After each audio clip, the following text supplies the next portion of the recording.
What's going on, all you 31 Days of Horror fanatics? Your two favorite wild ghouls are back, and we're going to get spooky tonight. We're talking about a horror film that just came out and I believe is now streaming.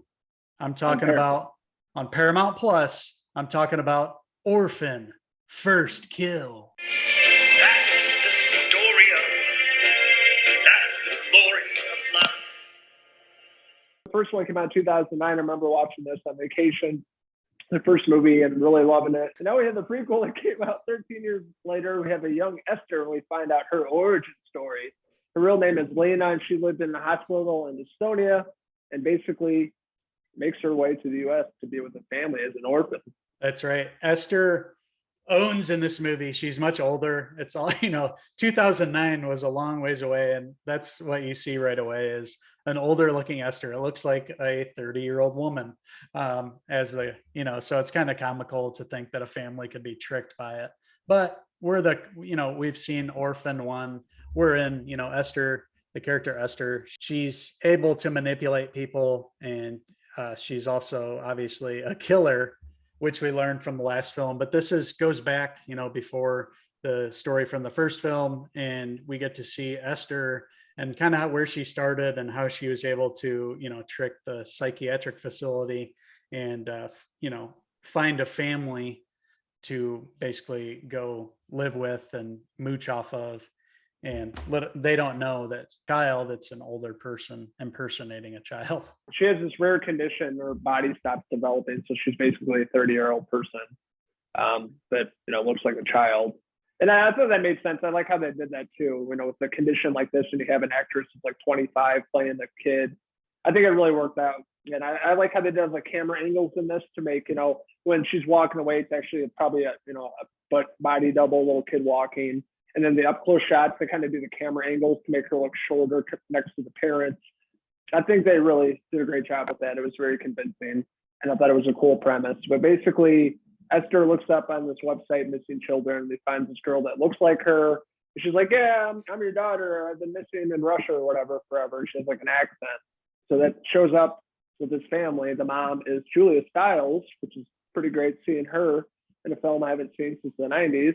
But she's really a great bitch in this movie. Very, very bad woman, a person you can't trust, the typical, rich white family that has everything, beautiful castle-like home and has everything. So, they're up to no good. But with Esther showing up the door, you can see the mom. Obviously, a mother's going to know her children. She can tell that's not her daughter. And this kid is up to something and trying to get something from the family. I like Julia Stiles' performance in this too. She kind of has to go toe to toe with Esther, and little does Esther know, she's just as evil and, trying to manipulate people for her overall wealth. And, she's just as evil really as Esther, minus the killing maybe. I thought Julia Stiles it was a great role for her. The family, yeah, like you mentioned, it's a typical like ultra rich, just don't have anything better to do but, plot all these crazy things and, go right towards the drama in life, I guess, instead of, enjoying a relaxing time. It's never enough with some of these people. And that's what the family that Esther gets in with here. And we see some great kill scenes with Esther in this film too. Things get mighty bloody and there's usually scissors or something sharp nearby. And that's when Esther kind of works her magic and goes crazy. Yeah, just from the beginning of the movie, it's just non-stop brutal kill scenes, seeing this little kid killing grown-ass adults, like in the start of the film in the hospital, and then just going back to, America and random people that work at the hospital, and just like a crowbar or whatever she could find, a knife or something pointy, just brutal kill scenes, seeing as a young child-like person, killing these adults. And she's purely evil, as you can see throughout the film. No stopping her. And then her going toe to toe with the family that she's a part of and kind of manipulating the dad. The dad is like a painter. He misses his daughter. The dad is the only one in the family that doesn't recognize it's a different person, not her, not his daughter, somebody completely different. And she's playing them, and they have this, relationship. And Julia Stiles' character gets jealous, and the son's jealous, and they all go toe to toe in the film. The viewers do, though. I really enjoy this as a prequel to Orphan. Orphan had a lot of the same concepts in this, but I really liked how they changed it in the first film. You know, it's Peter Sarsgaard and Vera Farmiga as the parents. Peter Sarsgaard was very sympathetic towards Esther in that film, and you know, obviously she had scenes where she was trying to manipulate him and you know use his sexuality that he had for his wife and kind of like start hitting on him. Well, you see that in this film too, with the, you know, the father figure in this. But the difference is where Vera Farmiga's character was kind of innocent in that. In this one, Julia Stiles' character's kind of just as evil as Esther. So it feels like a different story here, and it is. And I liked how they did this film and put this together. It wasn't just a throwaway sequel. I really thought it was, you know, pretty decent. Maybe not as good as Orphan for me, but still a good film and a good sequel. Yeah, I had a good time with this, even though it's a sequel, but it's a prequel. It takes place before the original film. I had a great time with it.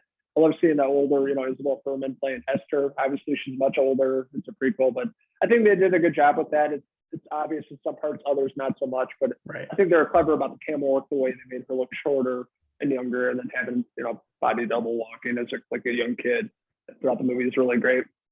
The entire ensemble is really fantastic. I love the family. Julia Stiles, standout performance. You know, Uncle Bob probably won't like that since he doesn't like Julia Stiles.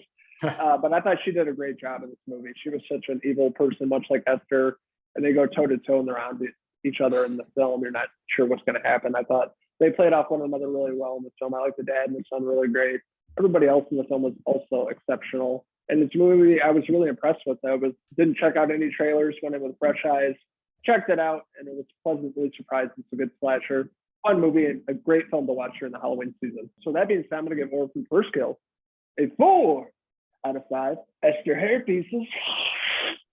I had a great time with Orphan First Kill. I actually watched Orphan for the first time just this past week too. So I saw these films for the first time, and it's a great back-to-back viewing.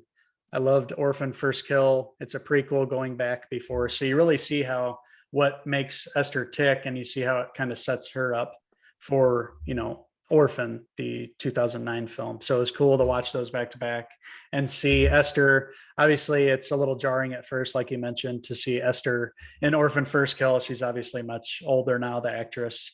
But once you accept that, you don't ever really, it never takes away or is distracting when they show, like, you know, the different camera angles or make her look shorter or anything. You know, once you accept it, it's great. And acting job in this was really great. She really plays it straight. It could have been goofy, but she really, you know, committed to playing Esther, and not like an older Esther, like, you know, playing Esther how she did back in 2009.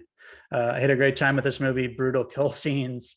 All the acting was top notch. A really good sequel, and I recommend it to everybody. So with that being said, I'm going to give Orphan First Kill a 3.5 out of 5 Esther hair pieces.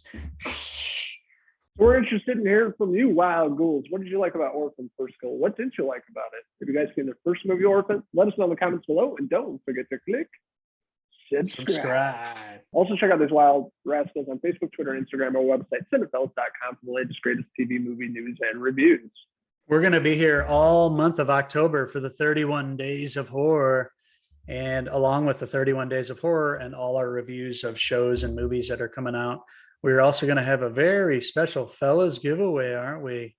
Ooh, that's right. We got a few horror flicks we're going to be throwing out there, so stay tuned for that. In the upcoming weeks, we'll be announcing that little Halloween treat for you. Make sure to check for razor blades first, though, as always. So thank you guys so much for watching our 31 Days of Horror video. Tonight's review was Orphan First Kill.